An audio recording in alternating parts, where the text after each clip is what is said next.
ನಮಸ್ಕಾರ ಎಲ್ರಿಗೂ. ನಾನು ನಿಮ್ಮ ಮನೆ ಮಗ ಶಂಕರ್ ಮಾತಾಡ್ತಾಯಿದ್ದೀನಿ. ಎಲ್ರಿಗೂ ನಮಸ್ಕಾರ ಮತ್ತೊಮ್ಮೆ. ಇವತ್ತು ವಿಶೇಷವಾಗಿ ನಾನು ತೋಟದಲ್ಲಿ ಕೆಲಸ ಮಾಡ್ತಿದ್ದೀನಿ. ಎಲ್ಲರೂ ನೋಡಿ, ಖುಷಿಯಿಂದ ನೋಡಿ. ಇವತ್ತು ಸಂಜೆ ಆಗಿದೆ ಟೈಮು. ಎಲ್ಲರೂ ಏನು ಮಾಡ್ತಿದ್ರಿ? ನಾನಿವತ್ತು ನಮ್ಮ ಚಿಕ್ಕಪ್ಪರ ತೋಟದಲ್ಲಿ ಕೆಲಸ ಮಾಡ್ತಿದ್ದೀನಿ. ಆಯಿತು. ಗೊಬ್ಬರವನ್ನು ಹೇರ್ತಿದ್ದೀವಿ, ದಿನ ಕಾಯಕ್ಕೆ ಮಾಡ್ತಿದ್ದೀವಿ ನೋಡ್ರಿ. ನೀವೇನು ಮಾಡ್ತಿದ್ರಿ ಸ್ವಲ್ಪ ಕಮೆಂಟ್ ಬಾಕ್ಸಲ್ಲಿ ತಿಳಿಸಿ. ನೋಡಿಪ್ಪ ನಮ್ಮ ಕಾಯುವಿಕೆ ಹೇಗಿದೆ.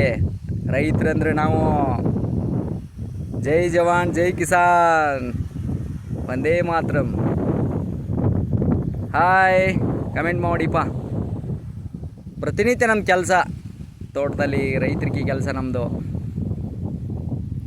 ನಮಸ್ಕಾರ. ನೀವೇನು ಮಾಡ್ತಿದ್ರಿ ನೋಡಿ, ಹೇಗಿದೆ ನಮ್ಮ ತೋಟ ನೋಡಿ. ಆಯಿತು.